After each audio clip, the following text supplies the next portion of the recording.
안녕하세요. 잡시광입니다. 결전의 날 파울루 벤투 감독이 이끄는 한국 대표팀과 우루과이 대표팀은 카타르 월드컵 H조 1차전에서 맞붙었습니다. 두 나라의 경기를 앞두고 인공지능을 비롯해 수많은 축구 전문가들이 결과를 예측했는데 우루과이가 한국을 이기고 산뜻한 출발을 할 것이라는 예상이 대다수였습니다. 영국 매체 더선을 비롯해 많은 매체들이 우루과이는 포르투갈을 제치고 H조 1위를 노릴 것이며 한국전 승리는 완벽한 스타트가 될 것이다. 누네스, 수아레스, 발베르데, 벤탄쿠르가 있는 우루과이의 2대0 승리를 예상했습니다. 우루과이는 올해 치른 9경기에서 단 1패만을 기록했고 리버풀에서 18경기 9골을 터뜨리고 있는 누네스와 최근 중거리 슛을 쐈다 하면 골을 넣고 있는 미드필더 발베르데가 있는 반면 손흥민의 부상까지 겹친 한국은 객관적인 전력으로 약세라는 이유였습니다. 물론 우루과이 선수들의 전체 몸값은 4억 5천만 유로, 약 6,232억 원으로 한국보다 3배 가까이 높고 피파 랭킹 역시 높은 게 사실입니다. 하지만 뚜껑을 열어보니 이날 경기 흐름은 예상을 깨고 한국이 주도했습니다. 한국은 초반부터 이른바 황금 미드필더 라인이라 불리는 우루과이를 강하게 압박하고 세컨볼을 따냈으며 경기 내내 오히려 중원 싸움에서 고전한 팀은 우루과이였습니다. 벤투 감독이 이끄는 한국 축구 대표팀은 손흥민이 검은 마스크를 쓰고 선발 출전했고 황의조가 전방 스트라이커로 부상으로 결장한 황희찬의 자리를 나상호를 기용하면서 4-2-3-1 포메이션을 꺼내들었습니다. 경기 내내 이재성은 결코 밀리지 않고 결정적인 순간 볼을 빼내 공격으로 연결시켰고 중원은 황인범과 정우영이 포진해 공수를 조율했습니다. 좌우 측면 수비는 김진수와 김문환이, 중앙에서는 김민재가 우루과이 공격진을 막아냈습니다. 이날 경기는 어느 팀이 승점 3점을 획득해도 이상하지 않을 정도의 치열한 접전이었습니다. 하지만 0대0 무승부를 기록해 승점 1점을 거두는데 만족해야 했습니다. 승부는 0대0이었지만 이날 경기에서 이기지 못한 충격은 우루과이가 훨씬 컸습니다. 경기 직후 외신들은 우루과이에 맞선 한국팀의 저력에 호평을 이어갔습니다. 미국 매체 디 애슬레틱은 우루과이가 전반 여러 차례 날카로운 역습을 펼쳤지만 기술적으로 더 나았던 한국이 경기를 주도했다고 평가했고 BBC는 한국은 잘 정돈된 팀이다. 조직력이 좋고 훈련이 잘 돼 있는 팀이라 보기가 좋았다고 평했습니다. 한국은 경기 내내 차분한 빌드업을 바탕으로 전반 중반까지 주도권을 잡으며 우루과이를 놀라게 했습니다. 모두가 우루과이가 경기를 주도하고 한국은 선수비 후 역습을 노리는 방식으로 경기가 진행될 것으로 예상했지만 한국은 중원 점유율을 가져가려는 우루과이 공세에 맞서 라인을 높게 올린 뒤 강한 압박을 시도했고 오히려 우루과이가 역습으로 맞섰을 정도로 한국의 경기력은 인상적이었습니다. 전반전 한국의 강한 압박에 경계대상 1호로 꼽혔던 우루과이의 발베르데가 공을 잡는 모습이 잘 보이지 않을 정도였습니다. 적극적인 중원 압박을 시도하는 우루과이의 공세에 김민재는 누네스, 수아레즈, 카바니를 상대로 뛰어난 수비력을 선보이며 유효 슈팅 0개로 막아냈습니다. 누네스에게 전달되는 공을 일궈내 차단하는 김문환의 수비 능력도 돋보였습니다. 김민재와 김문환은 이번 경기에서 수아레스와 누네스를 말 그대로 지워버렸습니다. 그러자 경기 후 BBC는 몬스터 김민재 앞에서 우루과이 공격수들은 전혀 즐기지 못했다며 김민재를 화나게 해서는 안 된다는 글과 함께 김민재의 눈이 빨갛게 변해 으르렁대는 사진과 누네스와 수아레즈의 사진을 넣는 재밌는 이미지까지 게재했습니다. 특히 전반전 공격적인 흐름을 내준 우루과이는 잔뜩 웅크리며 누네스의 속도를 바탕으로 역습 기회를 얻어내는데 집중했지만 골로 이어지지 못했습니다.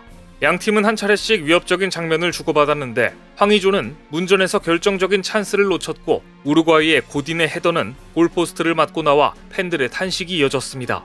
네티즌들은 경기 직후 이번 경기의 MVP가 누구인지 온라인 투표를 진행했는데 전혀 예상 밖의 결과가 나왔습니다. 3위가 손흥민, 2위는 김민재, 1위는 다름 아닌 골대였습니다. 우루과이전은 골대도 한국 편이었고 골대까지 함께 뛴 한국은 12명이 뛴 경기였습니다. 경기 전 기자회견장에 나온 우루과이의 알론소 감독은 한 기자가 안와 골절상을 입어 안면 보호 마스크를 착용하고 경기에 나설 손흥민을 상대할 때 그가 부상 중이라는 점을 철저하게 이용할 것인지에 대해 질문이 들어오자 손흥민의 부상 약점을 이용하지 않을 것이다. 우리는 우리의 능력을 활용하겠다며 자신감을 보였습니다. 하지만 경기 중 마르틴 카세라스가 뒤에서 발을 뻗어 손흥민의 오른발을 밟으면서 축구화가 벗겨질 정도의 반칙을 했고 결국 카세레스는 경고를 받았습니다.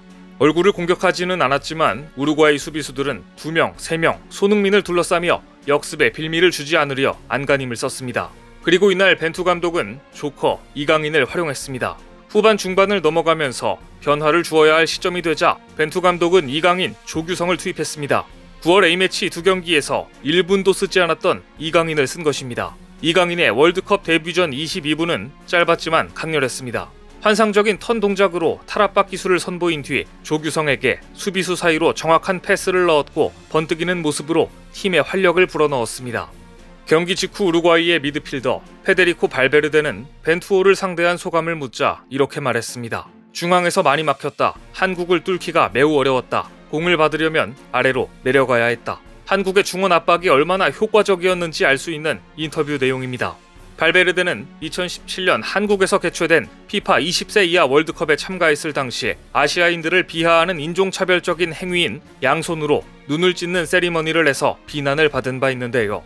이번에는 이강인을 집중 마크하면서 깊숙한 태클로 이강인의 돌파를 저지한 뒤 스스로 만족했는지 주먹을 휘두르며 포효하는 도발적인 장면을 연출해 눈살을 찌푸리게 했습니다. 그래도 눈을 찢는 것보다는 상태가 많이 나아진 것 같습니다. 남미의 강호 우루과이를 상대로 거둔 한국의 승부는 무승부였지만 사실상 한국이 이긴 것이나 다름없었습니다.